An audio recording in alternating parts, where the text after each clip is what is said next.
Hi everyone, and welcome to Energetic Conversations.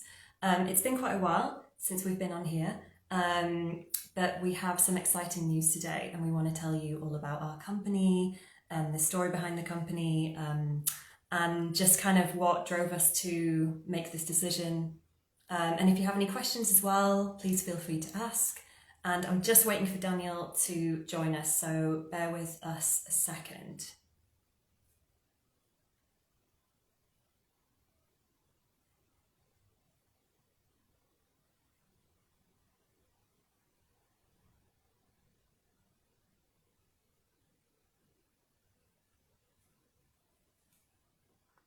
Okay, he has joined.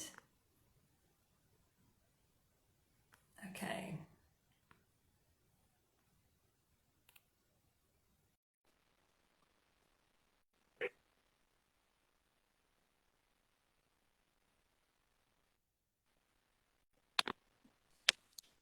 Hello. Hello. Hello. How are you?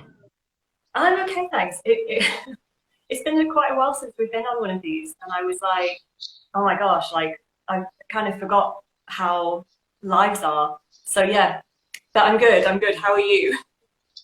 Yeah, I'm all good, thanks. Yeah, life, innit? We're just just navigating. It's quite warm here today in England, so yeah, it's always nice when it's good weather. Yeah, I agree. I feel like it's a great time for us during like the peak of, well, not quite the peak of summer, but peak heat and summertime to like birth our business. Like it just feels such an illuminating time. It's such a fruitful time. So I feel like we chose, and it was the full moon as well, Sagittarius. 100%. So yeah, it was a great time for us to launch. 100%. Full moon on like this past Tuesday, summer solstice coming up on this upcoming Tuesday. There you Yeah, go. So yeah, it's a beautiful thing. So today we're talking about the business and how we started the business. I guess it would be good as well to speak about how we met each other and yeah, how and the journey we've been on together as friends, yeah. as, brother and sister, as business partners since then for the past 4 years. And then I think also then, so we can go back, Mhm. we can speak about where we are now, then speak about where we are now, and then we can speak about what we're looking to do in the future and where we're looking to take things. So, you Sounds great. know, so Great. yeah, we met 4 years ago. Do you know the story? Like, I mean, do you know the story? You were there. Obviously, you were. Do you remember how we met? Yeah, so I was working, I won't mention the name of the place, but I was working at a charity, which was a mental health charity for young people in Bristol. And I was part of the engagement team. And so one of my jobs was to invite people for meetings and collaborate with other organizations and hold meetings to find out what they wanted and things like that. And one day when I was like feeling, when I was just like, oh no, another meeting with someone I don't know. I think I'd reached that point in the day. And then it was you. And so we sat down in this little sort of pokey room. And I think one of the first things you said to me, because I was like, I could tell by your energy that like you were just a great person and that we were vibing. And I think one of the first things you said to me was that you wanted to help raise the frequency, raise the vibration for men. I believe because you were working a lot with men at the time, and you'd come to me to talk about collaboration between your organisation and mine. We were doing like a sort of camp for young men. So, and I remember thinking, like, who talks like this? Like, I'm the only person I know that actually talks like this. And then, okay, we're going to be friends. Like, and I think I actually said, like, we're friends now, right? And you're like, yeah, we're friends now. And then that was it. And then the next time we met, it could have been that we were on a panel together or something, but yeah, the rest is history in many ways, but also we've done a lot of good work since then together. No, 100%. Yes. I mean, yeah, literally the rest is history after that. We did different panels together, and then you were part of the documentary I was working on Yes. about masculinity and men's mental health. And then you came on the Race and Gender Unfiltered podcast twice. To this day, it is the most, like, anytime someone comes to me And most times that people come to me and says, "Oh, hey, I was listening to the podcast. It was the episode with," and I'm like, and then I literally finish their sentence. I'm like, Maya Clara. They're like, yeah, yeah, yeah, yeah, yeah. It's like it's always that one. They were like, that was good, that was good. And yeah, people love that episode of the podcast, and all the other people who've come on the podcast as well. But that is definitely a standout one for sure. And yes, and I think we just became friends, and I think we just naturally started working together, even before energetic conversations came into reality. You know, it was we really I think we're really starting to do the work with each other. You know, and I think really doing the work with ourselves. Obviously, you had a partner at the time, and you all were having different challenges, and you know, and being kind of invited into that space as well, and holding space for you all, and you all holding space for me. So, you know, really the work that we were doing was really energetic work. You know, building relationship with each other and intimacy with each other from the very beginning, and just kind of journeying together as friends. And then we got to 2020, which you know, I mean, how was 2020 for you? Well, it was life changing. There's pre 2020 and then post 2020. I mean, the internal and external landscape for so many of us people of color just completely shifted everything. And I feel like that's kind of brought us to where we are today. But yeah, 2020 for me, I mean, I had my own personal journey when George Floyd was murdered, and I hadn't even realized that I had racial trauma at that point. And there was something about the energy, the collective energy around what happened, that awoke that within me. And I started to read about colonialism. And it's like, it almost was like a deep memory that I had suppressed. Because when I read about it, I was like, even though I wasn't taught about this, I know this happened. I just know it in my bones. So I started reading about it. My fury came up, my trauma came up. I actually released a video called The Inevitable Trauma of Not Being White, where I told my own story about it. And then you and I reached out to you. I was like, how are you? And I didn't, you know, because I'm not from the Black community, so I do realize that I have privileges that people from the Black community don't have, because I'm Asian, South Asian, you know, like all of the kind of things that come with that. But I did reach out because I thought, actually, I don't want to not reach out. I want to see how you are. And even if you didn't respond, I would completely have understood, because you might not have been ready to talk to someone from the South Asian community, because there's a whole lot of racism that South Asian people have towards the Black community. But you did reach out. You did, you know, reach out back. And, you know, we started talking about it. And I think what was so beautiful is we're so similar in the way that we approach things, and we just wanted to kind of rip away all the layers, all the kind of illusions.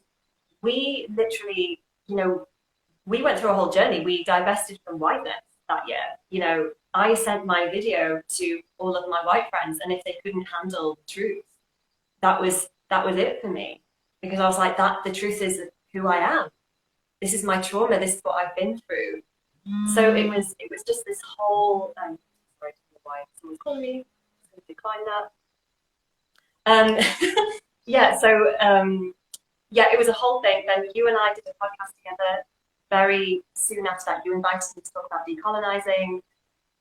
I think just the chemistry we had on that, because we are so fiery, but also we just feel so passionate about it. We're willing to sacrifice. We're willing to sacrifice what doesn't work for us.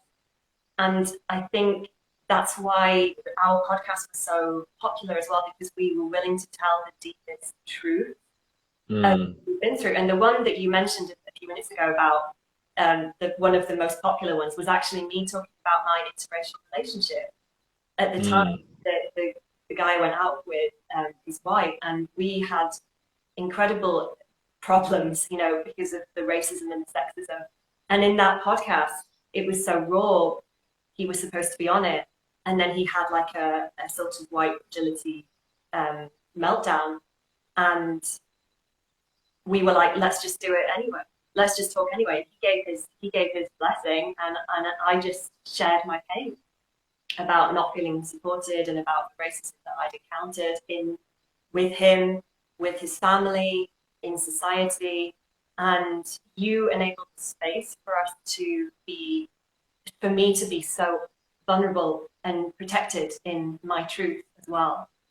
So I feel like 2020 was just huge in that sense of I felt like I came out. I came out as a proud Indian woman who was born in Britain. And you were alongside me. We both had very similar sort of journey in our own ways. Yeah, 100%. Yeah, thank you for sharing, Maya. And yeah, 2020 it was a lot. It was a whole lot, and going through that whole trajectory of Ahmaud Arbery, Breonna Taylor, George Floyd being killed, all within the span of like a month and a half, 2 months. It was intense for a lot of us, around the world, particularly those of us within the Black community, globally. And yeah, that came with its own set of challenges. And I appreciate you reaching out. And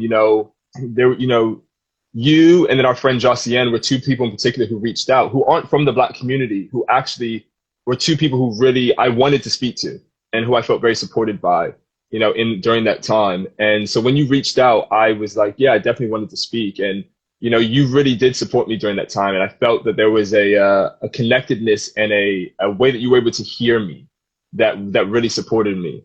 And I knew that I needed to lend my voice to the Bristol Black Lives Matter protests. And I ended up being the opening speaker for that. And yeah, like you said, we divested from whiteness, largely speaking, we divested from whiteness, white institutions, white companies, and certain friendships that weren't working for us. It's not like I said, I didn't just, excommunicate all of my white friends, but from there on, there had to be a understanding, a general baseline understanding of the different dynamics that we existed and the roles that we play within those dynamics. And for me, that really is a prerequisite now, to be in my life, for a white person to be in my life in any type of way. And that's for the safety of myself, as a Black man living in this world, like that's for my own safety, emotional safety and otherwise. So that was happening that year. That was also the year that I, left the company I was working for. I was working for a mental health, a men's well-being company that I had started. And I was working with someone who was my really good friend at the time. And, that relationship dissolved, largely sadly due to race, and, he's a white man, and, that relationship dissolved due to race. The company ended up dissolving. And, I kind of was just in this space of like, kind of just letting go of a lot. And, you were there, we were letting go of things together and supporting each other through that time. And, it was just, yeah, it was really challenging. And because of this collective grief that was happening and this collective reckoning that was happening, it also, I think, triggered a lot of different things for other people. I started processing different abuses that I had that weren't related necessarily to race, that were related to other areas of my life and other dynamics. And I started processing that, and you were there to help support in processing those things. And really I think that was 2020 for me was the descent to the underworld. Like that was the beginning of this deep and dark night of the soul that I had encountered that I only resurfaced from a couple of months ago, literally. And so I've been on this like 2-year, journey to the underworld, and I've just now resurfaced. And it's, I mean, if you haven't been to the underworld, I recommend it, but it's hell. I do recommend it because it's like it changes you, it transforms you. It's the darkness. We have such negative connotations of darkness, and I do really feel like as people of color, we become physical representations of that. But that's another conversation in another IG live. But in the dark, the womb is dark. We're born in darkness. We're made in darkness.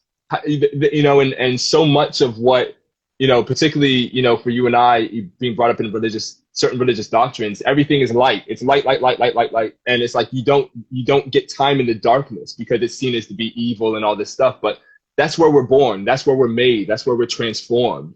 And so if you haven't been to Underworld, I can give you my TripAdvisor rating. It's a 5 out of 5 if you allow it to transform you, and you're going to go through hell, but when you come out the other side, you're going to be a completely different being.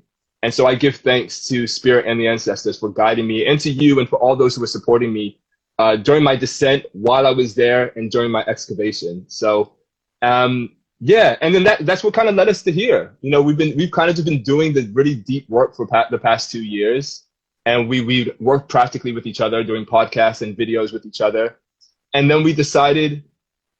I think energetic conversations actually just started because I think I asked you if you wanted to jump on IG Live, like a one-off. I think it was a one-off type of thing, and you were like, "Yeah," and then we kind of went from there. So I'll let you kind of jump back in and kind of see what you remember from that time. Yeah. And I also want to say, if anyone wants a trip to the darkness and they need a guidebook, check out my book, Half Woman, Half Grief, because that literally is my journey through the underworld. And it's mapped out. It's there to hold your hand because I've lived my whole life in the darkness. So, you know, it's familiar territory to me. And I feel like we all need to have that journey um, at least once or twice in our life. So yeah, so 100%. and, And and that is actually that is the yeah, and that is a book. That is a book that was guiding me as well. I just want to say, sorry to interrupt. I just wanted to say that was a book that was guiding me as well while I was in the underworld. thank you. It's about grief if you want to, if anyone wants to know, because grief is something that we as a collective we don't talk about enough, and especially in Black and Brown communities. And I think when you were saying about what collectively came up when the racial consciousness sort of lifted higher was grief. And I think what Mm, we're dealing with, what we have spoken about together and what we will be working with is also a lot of collective grief as well. I guess it's going to come up in different ways for people. But yeah, so at the beginning of this year, you asked me if I wanted to go on IG Live. I was like, yeah, we spoke about energetic boundaries. Not only did we love it, but a lot of other people really seemed to vibe off what we were talking about. And we then just started doing weekly IG Lives about different topics that we found that we were passionate about, that were kind of a meeting point between energy work and physical work. Because there's no point being like quote unquote spiritual if it's not being rooted in the practical world. And there's no point just being practical without any kind of deep meaning behind things or without any work in the other sort of other realms, if you will. So I feel like we kind of wanted to bring those two together, and we started to talk every week, and then eventually, I don't know how or what point it turned into a conversation about let's actually start a company. But we have been speaking about doing something together on a larger scale for probably about 3 years, and we kept coming together and like thinking of different ideas. So we've been wanting to do something bigger for a while. And then finally we were like, okay, you're in a great position to do it. I'm in a great position to do it. I'm single now as well, so I don't have like the stress of like that relationship. I'm back in England because I was traveling last year. So it just felt like the right time. And so with all of our skills, because we've both worked in mental health with young people especially, we both worked in the like the fashion retail sector. I've worked in management. You have done a lot of public speaking. You've done consultancy before. I've done a lot of public speaking in different schools and on different media outlets like you. We speak a lot about race. And it's when we do talk together, I think there's something very special in the energy that comes out between the two of us. So we were like, okay, well, we want to work with predominantly leaders of companies, and help them get down to the core and the root of the issues. So whether it's racial, gender, mental health issues, emotional well-being issues, usually what we see in companies is the symptoms on top. But what we are very skilled at working with and what we've worked with in our own lives, in our fields, is the root. Because mm, if you can't heal the roots, you're just going to keep having the symptoms over and over again. And I think both of us, and this is a very personal thing for me because I have experienced, I mean, we all have, who people of color, I'm sure, but the last place I worked for, I actually did experience racism in the workplace. And there was a formal complaint put through. There were other written accounts from people of color that went through, and they denied it. And they denied it while having an email banner saying Black Lives Matter. So the outside world was seeing something But on the inside, what was happening was rotten to the core, and we were being treated very inhumanely because everything was denied. There was an equality and diversity board created. I wasn't invited to be on it, even though I was one of the only people of color in the organization at the time. And yet we were not contacted. None of us were contacted afterwards. So we were just left in our trauma. It was incredibly traumatic. It was incredibly painful. And then I just kept seeing EDI, EDI boards popping up everywhere, EDI training. But yeah, on social media and people I spoke to, people in organizations I spoke to, they kept saying, well, nothing's changed. We get this training, but nothing has actually changed for us. Like, we're still being treated like this. It felt to me, and I'm not saying it's like this for everyone, but it felt like a tick box exercise. And people were getting consultants in, but once again, tick box consultants that might have been people of color, but were not being true allies to people of color in these organizations and not fighting for what was right. And so this was a personal thing for me.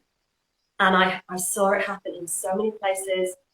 Something else that happened to me in that year or a few months later was a very dear family member of mine suffered racism when she was giving birth. And she nearly died. And this is not uncommon. Now, this is the NHS. This is a huge, corporation, a huge business, and it's happening all the time. Black women are far more likely to die in childbirth. And so, there were all these things, and it just built in me, and I thought, I don't know how much work is being done at the uncomfortable core root, where we're talking about blind spots, shadow work, deep inner work in truth, honesty, and integrity. All I'm seeing is plasters on wounds. And so, I know both of us felt like that. We were talking about it a lot. We were seeing it a lot. In the city of Bristol, particularly, and I won't go into it too much, but there's a lot of this going on. That's where I lived. We both met there. There was a lot of this two-faced, energy about what was appearing on the outside, but what was actually going on the inside. And that's still happening now. No one be under any illusions. We have firm evidence that that's still happening now. So we see what is happening. And I feel like we've been trained for a long time to do this. And so, yeah, I feel very passionate about it, but I want to give it, back to you to reflect as well. No, I love it. And I just thank you for sharing with all of us, Maya. And I really appreciate that. And it's beautiful listening to you speak because you are so passionate about it and you are so skilled at this. I just want people to know that, Maya is so incredibly skilled and gifted in this area, in a lot of different areas. When it comes to this type of work, this energetic and practical work coming together, Maya is so incredibly skilled. And it's one of the reasons why I chose to go into business with her, even after having a business, dissolve 2 years ago and falling out with my business partner at that time. I had some trauma around getting into another situation with, because of what happened previously. But I know Maya. I had journeyed with Maya for 4 years. I've seen Maya in action. I've seen the fruits of Maya's work. I have received the fruits of Maya's work. I've eaten from the fruits of Maya's work. My life has been transformed by knowing Maya. My life has been transformed by the work Maya has done and the work she does every single day. People, I'm telling you, it's an everyday thing with Maya. Every day. This isn't a joke. This isn't a game. There are a lot of people on Instagram who say they do energy work, who are spiritual this, spiritual that, guru this, guru that. You can find whatever you want. You can find whatever you want. Maya does this day in and day out. Day in and day out. She does this work. She does it. She's the real deal. And so when the opportunity came up, even though I had some trauma from what happened in my previous business, I felt spirit calling me into this. And because I had experienced Maya, I had experienced her work, her gift, her talents, her skill. I had experienced that. I felt it corroborated very well with what spirit was telling me, to go into with Maya. So, this is not something that we just decided to wake up and do one day. This is stuff we've been in training for our whole entire life. our entire life, you know, through the stuff we've been through with our families and continue to go through with our families Yes. and friends and people in our world. And what we've been through professionally, you know, the skills we have professionally, you know, and the skills we've been developing and honing professionally, along with the very deep energetic work that we do, you know, and that again, like I said, Maya does this day in and day out. And you know, our energy work looks different, and particularly at different times. But I was saying to Maya just a few days ago, man, I was like, Maya, I'm turning into you. Like, it's like every day, it's like the work. I'm like literally like every day is like the energy work. Every day is the energy work. Like it's day in and day out. It's constant. But that's the space you have to be in to really have like, to really do this with integrity, Yeah. to really, and also to hone your spiritual gifts, your energetic gifts, Yeah. and I think that's one of our USPs, if you will, is the fact that we are skilled in the practical but also very skilled within the energetic. And that is the combination that we bring, and part of the dynamic that we bring is that it's a twofold approach. It's a multi-pronged approach, don't get me wrong, but particularly within those two different spaces, we're very skilled in those spaces. And, I think, again, that's what we offer to different spaces and to different companies moving forward. But yes, like listening to you, I think that's just what kind of came up naturally just from listening to you speak, and I just wanted to share that with everyone that, we do this work. And I don't mean that in some kind of like showboaty way. It's just like, because it's real. And like, trust me, there are times when Maya and I get on the call, I wish didn't have to do the things we do. It's hard. Honestly, and I think It's hard. it's tough.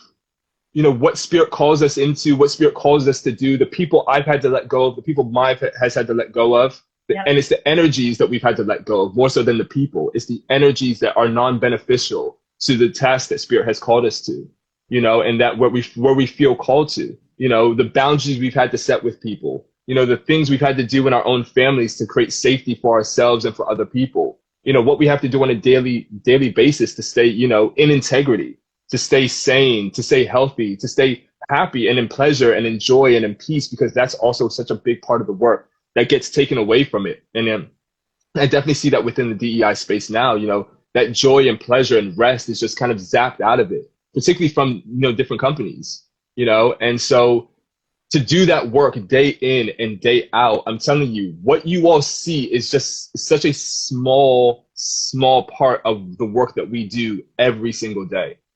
And I just want to share that with everyone, because it's easy to come on an Instagram live or, start an Instagram account and just start proclaiming and saying that you're doing things and saying that you are things. But I want people to know that this has been a lifelong journey and practice for Maya that has been, rooted in integrity, rooted in skill, and rooted in not just the practical, but also the energetic.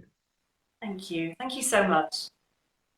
I really, really appreciate your witnessing of me and the work that I do and how hard it is and how hard it is to convey that sometimes, because if it's in the energetic realms, if it's about putting boundaries down, that's an energetic practice. It's not necessarily a physical practice.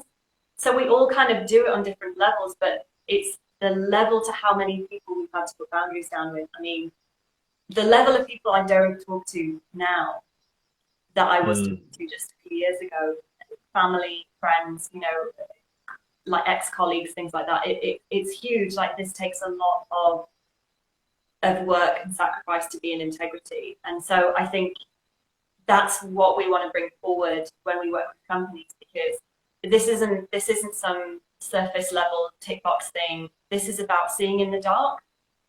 This is like, if someone comes to us and they're struggling, a leader comes to us and they can't see why something's happening, and they can't figure out why it keeps repeating itself, because they feel like they're doing everything. I feel like we now have the skills to see what they cannot see, because we can see in the dark. We've cleared so much, and because we've been in our own underworlds, we've gone to the deepest depths of despair. We have traversed the darkness of our own lives and faced our histories of being abused, racism, family abuse, all kinds of things. So we are not afraid to shine a torchlight right on Mm, that dark spot. And that's why, you know, in our on our website we talk about how, you know, we only want people who are very serious about transformation, because we are not playing mm, around. We're here to transform. If you don't want to transform, we're not the right people for you. mm, We're here to help you transform, and we're here to help your teams transform through your leadership. And we can offer things for the teams as well. But it's we the thing that we realized is that it really is about the leadership. If the leadership has blind spots, if the leadership has unconscious patterns, unconscious biases, they will not be able to see and therefore heal what's going on in the team. Not only that, but it will trickle down into the team. Their team mm. will reflect their unconscious biases, because they will let things through those porous boundaries that they shouldn't be letting through. And so, you know, that's kind of where we come in, to help leaders who really want to change, but they're struggling. And Mm. yeah, and we are willing to travel as well. We're willing to go wherever we need to go. That's the thing. You know, we're not confined to England. We're willing to obviously do a lot of online work, but we're willing to go anywhere, and Yeah, with companies that really want to be helped. definitely. Definitely. And I echo everything Maya said. And I think what people have to realize as well is that, you know, the light exists within the dark. You know, it's not, these aren't, you know, I think sometimes we look at it as a binary thing of that there's the light and then there's the dark. But if you look at the night sky, the stars are in the darkness. They exist alongside, within, integrated within the darkness. But you can only get the light if you go to the dark, you know? Any light without dark is this type of like superficial, almost toxic type of light that we sometimes see, you know, replicated, particularly within religion and stuff like that. You know, this like hyper light. It's all about the light. But you know, like Maya said, because we've been to the underworld, we faced our darkest. We have faced our darkest. You know, and that has helped. You know, with honing our skills in the energetic realms. But like I said, you know, we are also, you know, been honing our skills within the practical as well. So I think for Maya and I, you know, moving forward, you know, again, like Maya said so well, you know, is working with the leadership of companies. You know, we also can do work with the wider company as well. You know, again, we're based in consultancy, and everyone who we work with has to go through our consultancy process first, you know, but we also offer transformational programs that can help with the wider team, you know, and the wider company. And so, you know, it's multifaceted in terms of what we can deliver. And like Maya said, we can work online. That's a great thing that's happened during the pandemic, is that we can work online. So no matter where you are, we can work with you. And like Maya said, we're happy to travel. You know, we're happy to travel and be with you. And we're looking to a lot of different things. We'd love to do retreats, you know, with different companies. I'm sure we'd love to do retreats, you know, just for people who, you know, aren't necessarily related to a certain company, but just doing different retreats as well. There's a lot that we want to do, and that I believe that we will do. This is where we're starting right now, you know, but don't get me wrong. There's a lot of stuff that you know, we're looking to do, but right now we're focusing on the consultancy. We're focusing on the transformational programs that come from that consultancy, that can come from that consultancy. And we're looking to move forward like that. But Maya said it so incredibly well. You know, this is for people who want transformation, who want change. You know, I would say it would be dangerous to bring us in if you don't actually want that type of change. It would be, because the type of truth and illumination that Maya bring, and the integrity that we work from, you know, if you aren't ready for this work, it's just gonna blow up your spot. It's just gonna blow up the whole spot. Yeah. You know, so you have to really want this work. And of course, we can work with alongside you, so that, you know, if you Yeah. want it, but you say, look, I'm struggling, we can work with you. You know, don't get me wrong, but you've got to want this work. And that's all we're asking for, is that you want this work. And obviously, from a practical position, that you have the means to pay for this work. But you have those two things, we're here. We're here, and we're here to work, and we're ready to work. Yeah, absolutely. And thank you for your question. So someone has asked, if is there somewhere we can read about the content of your transformational programs? So at the moment there isn't, because our transformational programs are bespoke. So we create them according to the nature of what the leadership and what the company needs. So obviously Daniel has like a bank of transformational programs that he has from his previous company, but we are literally going to create them based on what the leadership needs. If you do want to know more about the nature of mine and Daniel's work, please check out the link in our bio. in the Energetic Conversations bio, in our personal bios, there's not only our website, but there's also links to all of our other work, our website, our personal websites. And so we have a bank of work that you will be able to get the nature of some of the other stuff we've done, and how we work and how we talk to people, how we hold a space for people. So I hope that sort of answers your question a little bit. But yeah, we are creating bespoke ones because people need different things. And one thing I really want to talk about is everyone's energetic signature is different. So I'm an astrologer and I've been a mystic since as long as I can remember.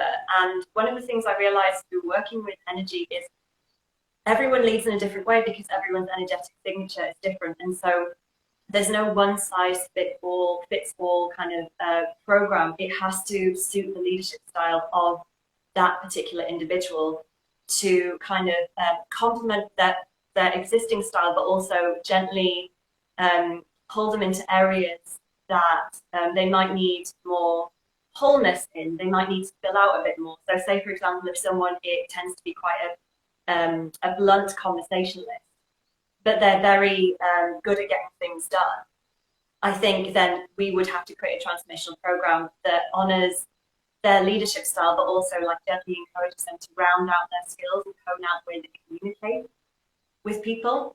So yeah, so it depends on the energetic signature of each person, and I'm happy to bring in some astrology as well if that person needs a bit more kind of solid, kind of personality profiling. And there's other personality profiles that we can use as well, but I feel like we overlook that sometimes with leadership, that, it's not just everyone who's loud is a leader and everyone who's blunt is a leader. We get introverted leaders, sensitive leaders, creative leaders. Anyone can be a leader as long as they have that passion in their soul, and it doesn't matter what your personality is like, to be honest. But when it comes to actually working to heal your leadership and grow, then we do have to take your personality into the mix, because you can't just change overnight, and you shouldn't have to. You should be complimented. So yeah, I hope that makes sense. Yeah, for sure. Sorry, go on. And it's, and I was saying, just to echo everything Maya said, again, to have kind of these off the peg kind of transformation programs, the outline may be suitable. So for instance, how it's delivered could, work for a variety of different companies. So for instance, a program could look like going in, gaining intelligence with, the wider company, going in and doing different workshops, doing different sessions, doing different talks. Maybe we create some podcasts, that the team can listen to, that the wider team can listen to. So those types of things can be replicated, for between different teams, depending on what, the different learning styles that are there within the different teams, the different, also the different technical platforms that they have, the infrastructure they have within that company to support the different, platforms, whether it be, podcasts or whether it's sessions or workshops, etc. So everything goes into account. This isn't, again, a lot goes into building a transformational program. You have to really look at everything. You have to look at the energetic dynamics. You have to look at what's going on. What are the problems that are existing within that company, which is why we have the consultancy first. We need to understand what's going on. What is the practical infrastructure of your company? Is everyone based in LA, or do you have the headquarters is in LA, but you have offices in Chicago, New York, London, and Singapore, and everyone needs to be, the company culture needs to be spread throughout the entire company globally. That is gonna take, play a role in how we deliver certain transformational programs. So there are so many different things you have to think about when you're building a transformational program. And so it is challenging to be able to say this is what it will look like, because you really have to build it bespoke, literally from the ground up, like Maya said. So again, Maya said it already, but on the Energetic Conversations website, there are links to our personal website, so you can get information and find out what we've done. And so yeah, I love what Maya said is, you will pick up on our energetic signature. and the work that we've done. But we build from the ground up because we believe it's the only way that's really going to it's going to be the best way to meet the objectives that are there.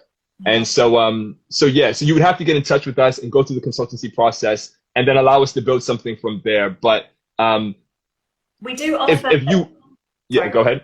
We do offer a 15-minute free discussion, free initial chat before we even go into consultation. So if anyone is watching that is like, oh, I'm not sure if it's for me, and I kind of want to know a bit more before like committing to anything or suggesting it to anyone, then just contact us via our website, which is in our link, and we can have a chat with you about it. So for sure, that as well. We love that. Hey Max, that's my good friend and brother Max Gibson from Oakland, California. Just joined the room. So it's all of that. And so again, like I said, as much as we talk about the energetic, Maya and I are also very skilled in the practical. We're very good at what we do, and I'm not afraid to say that. I've witnessed Maya in her professional career, not just in the energetic. I've witnessed her in her professional career. I've been working in this space for over 7 years. It's like, we have gone through this. We've worked in this, and we've decided to go into consultancy after working in this space for a certain amount of time. We haven't just gone into consultancy without doing the legwork, of actually knowing what it's like to receive this type of training, to deliver this type of training, to create this type of training.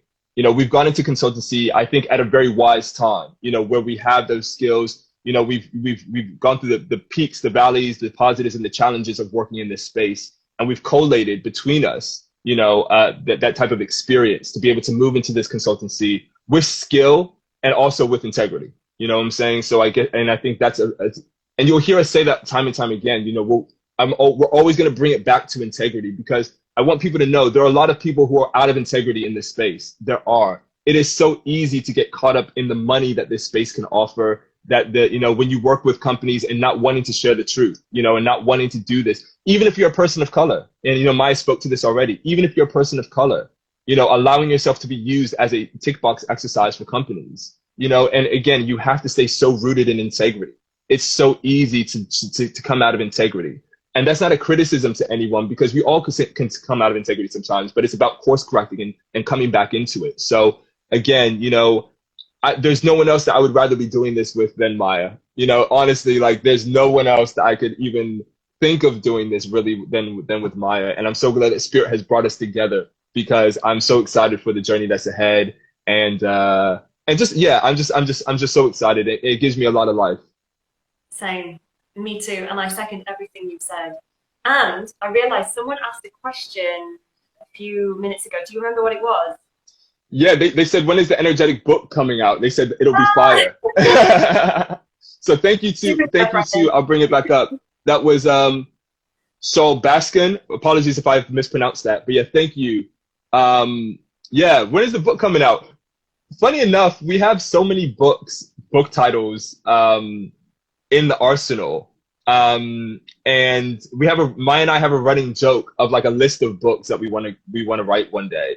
And so when the book's coming out, who knows? But I think we should use transcripts from all of our conversations and like publish those, because like someone actually suggested that we do that a few weeks ago. I forgot to tell you, but someone was like, just publish your transcripts and like just have that as a book. And I was like, yes. Oh, and we amazing. By Max, who are some dream clients? Daniel, I will let you answer this if you would like to. Perfect. I'll start. So firstly, I would say before I name companies or anything like that, it goes back to what Maya and I were saying. We want people, we want leadership that wants to be transformed and that wants to see their company and company culture transformed. That is really the base of it. Like that is really where we start. You've got to want this type of change and transformation, because in reality, not everyone does. Not every company does.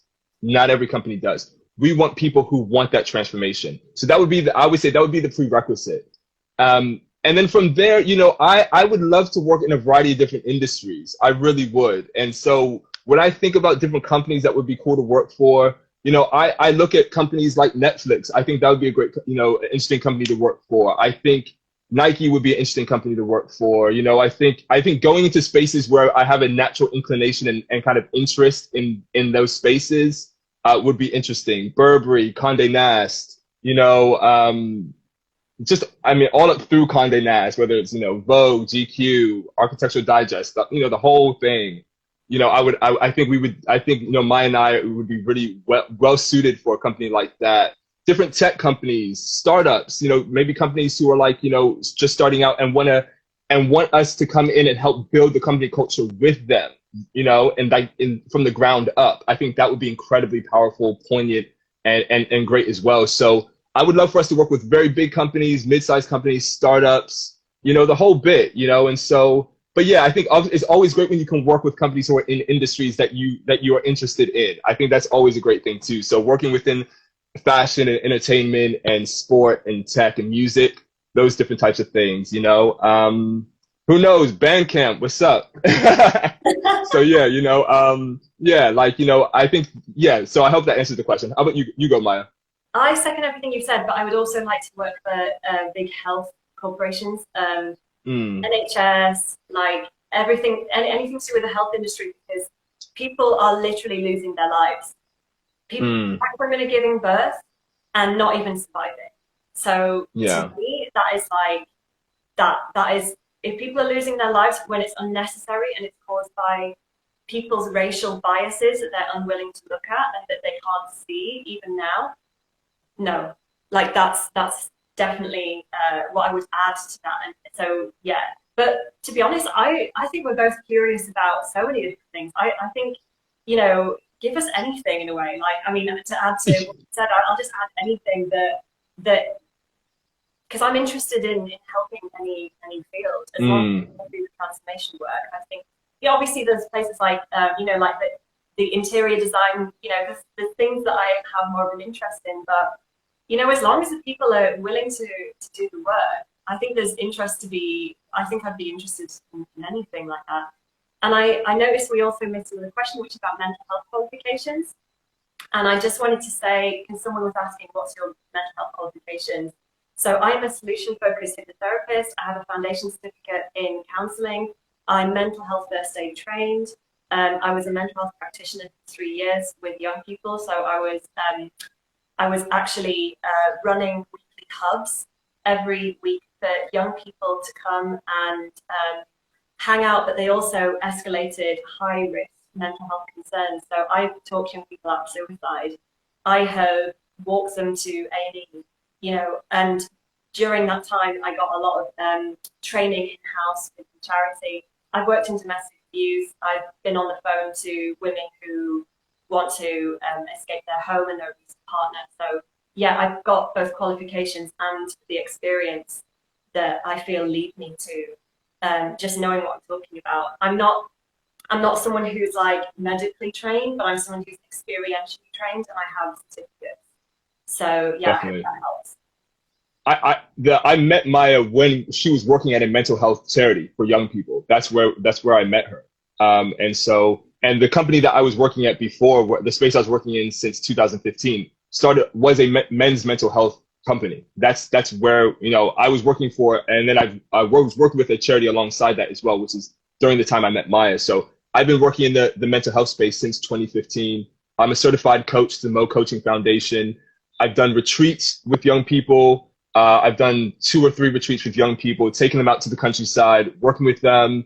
And I think one of my skills as well is to be able to bring different things together. So bringing music, the creative industry, and you know, fashion, and all these different things, and bringing that mental health or bringing that kind of personal development and energetic development alongside it, you know, and creating things that are inspiring and that gravitate towards people's interests, but also does the work as well. So I've been working in mental health literally since 2015. I delivered a TEDx talk at TEDx Bristol in 2015, which started my professional speaking career. But that was all about men's mental health and suicide, particularly within the UK and globally. I've been working with young people, I mean, since 2013, 2014, largely within mental health and personal development. I mean, the list goes on and on. But yeah, I mean, that's a bag that Maya and I stay in. So I mean, that's you know, we're always in that space. And then I'm going to check. There's another question that someone typed in the box. So they have put, if someone is an employee dealing with racism and abuse in the workplace, can they get in touch for advice and guidance to attempt to get their company on with you potentially? I would say yes. you can definitely come to us for advice and guidance as to how to approach your company. Yeah, I mean, we will definitely give that our best shot. And thank you for asking us something that provokes us to think about that aspect of things as well. Mm-hmm. Actually, we essentially just thought about leaders contacting us, but actually there might be a lot of people who are like, I want my company to work with you. How can I pitch you? Or how can I approach that topic? So that's a fantastic question. Thank you. So yeah, do contact us if that's something that you're interested in, and we will give you the best response and advice that we can give. Definitely. And we see this a lot within different companies, and I've seen this particularly over my professional career as well. There are people who get in touch who are perhaps part of the wider company. They're not necessarily in a management position there, but think that the work would be good to happen within their company. I've been contacted by people who are in middle management who are like, I would love to have you there. I would love to get you in. Sometimes they brought me in and sometimes they've not been able to get me in. And so it can sometimes be a bit of a dance trying to be someone who isn't necessarily in the decision-making role to bring someone in, like a company like us in, and to deliver that work. Because you have to basically get the people who do have that decision-making power, who are going to put the financial resources behind it as well. And so that can sometimes be a bit of a challenge, but like Maya said, get in touch with us and we will support you the best way we can. And so that we can hopefully get you and the company the help that you all need. Yeah, absolutely. And I love that so many people have joined us in this chat, and that you all kind of want to know these things, and that it feels like there is a hunger for this. And I feel like I'm assuming that a lot of the EDI stuff, and some of it is great, but I wonder if a lot of you have had EDI boards in your companies and corporations, and it hasn't given you, delivered the change and the transformation that maybe you were, or people were looking for. So it's just interesting, and I'm really glad that we're having this conversation, because we've witnessed a lot. We have been disappointed by a lot that we've seen since 2020, especially. There's been a lot of talk about change, but very little change. And it's been infuriating at times. It really has. Especially in places that are very, very congratulatory about their liberalism and their progressive nature. Like places like Bristol. We both lived there. You've lived there like basically most of your life. I lived there for 10 years. We worked in these very progressive, liberal places that on the outside you wouldn't even think would, butter wouldn't melt, and then on the inside it was all sorts going on, and people were being really hurt, people of color especially, but also people who identify as women. I'm assuming people who identify as like on whatever part of the gender spectrum, so whether they identify as trans or non-binary. I'm just like, I hadn't heard of anything at that stage, but I'm sure that they were being hurt in their own ways as well. So, marginalized people. I've just heard so many stories at this stage, and if, like they say, if you just got to start doing it yourself. If you don't see anyone doing a good enough job, like you just got to get out there and create your own business and try and do it yourself. I mean, that's kind of how I feel. I don't know about how you feel about it, but it's like, well, enough is enough. Yeah, definitely. I mean, I think the nature of creation is you create what you need and you create what you want and you create what you're looking for.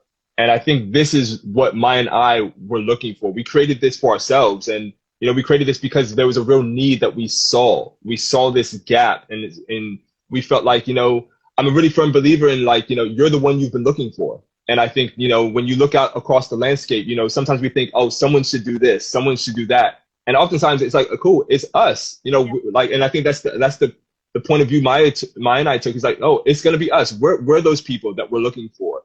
And we're suited for it. We have the experience, we have the skill, and like I said, we continue to hone those skills, both practically and energetically.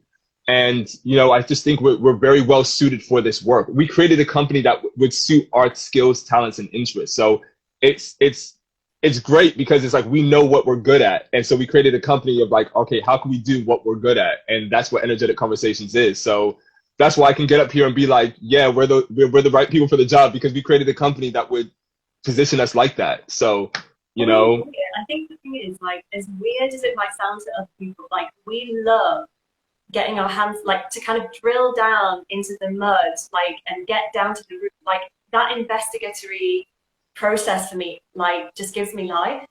Like, to get Yeah. to like, investigate what the root of the issue is, and for it to be something that's emotional or traumatic, and then help heal it. That's what I've done my whole life. Like, that's kind of what I'm here to do. So I love that stuff. It might be difficult, it might be challenging, but it literally gives me energy. So, like, I mean, you can probably see it on my face right now. Like, I'm not someone that is just happy, like, doing kind of mundane things. I have to, like, be in the dark and talk about, things that no one else wants to talk about, and blind spots, unconscious, biases, and really, really uncomfortable truths and, like, taboo topics. But actually, I find it exciting, because it's like, let's bring it to the light. It's like gold that's, like, being unearthed that you can, like, heal from. So yeah, love it. 100%, 100%. Yeah, we do get a real joy from this work, and I'm so thankful to Spirit that that is the nature and dynamic of this. Because if not, it would. I mean, this work is so challenging in so many different ways. Like literally, Maya and I would just be on the street like with a needle in our arm, for sure, because it's like it's really tough. But we love this work, and this is what we feel called to. It is definitely a call that we feel to this work, and right now this is the path that's ahead of us. This is our work to do right now on this earth during this lifetime, and so we take this very seriously as well. We take what we do very seriously. Anyone who knows Maya and I, we love to have a laugh. We love to, I mean, if you heard our conversations that we have when we're just with each other, we love to enjoy life. We love to have a laugh, but we do take what we do very seriously, and we're very serious about this work because this is our life's work, and this is what we've been training for our entire lives. So with that being said, I just want to say that we are here to support you all. Like I want to echo what Maya said. We know that there's a lot of pain and a lot of suffering that's happening within companies. We know that firsthand and also through our professional experience. We know that a lot of people are hurting, and people spend more time at work than they do anywhere else. Most people do. And Yeah. to be in a space that is abusive, that is toxic, that is shrinking you, that is, hurting you and harming you, to spend most of your time there week in and week out. I mean, that's a type of hell. That is a type of Destroys your hell. soul. It destroys your soul. It destroys the light within you. It is literally something that is destructive, but not in a good way, Yeah, We know that, 100%. yeah, so many of you have been through this. We've been through it. It's a personal journey for us. I mean, I don't work for organizations anymore, apart from obviously we're going to, work for them, alongside them, but I don't work as a subordinate anymore for an organization, or as an employee for an organization, because I've experienced so much racism, so much unconscious bias. Like, I literally couldn't do it anymore. So Mm. we recognize that this is real. And the fact that that report came out that said that institutional racism doesn't exist in the UK, I think that says it all about the Mm. climate that we're living in right now. So we see the truth that you are going through. We have been gaslit collectively. We've been gaslit as people of color. We've been gaslit as people who identify as women, people who are in the LGBTQ plus communities. We've been gaslit for such a long, long time. And we see that this hell on earth is actually really going on in a lot of these companies. And so, yeah, we're willing to call it out. And that's where we're at right now. We kind of don't have anything else to lose in a way, because we've sacrificed so much, you know? So, yeah. 100%. Well, with that being said, we're coming up on an hour now. Unless anyone has any other questions, feel free to put them in the comment box. But it's been so good speaking with you, Maya. It's just good connecting, and it's been so good being with all of you all who are tuning in and listening. And whether you're listening to it back on Instagram or YouTube, like, thank you for tuning in. It's been beautiful.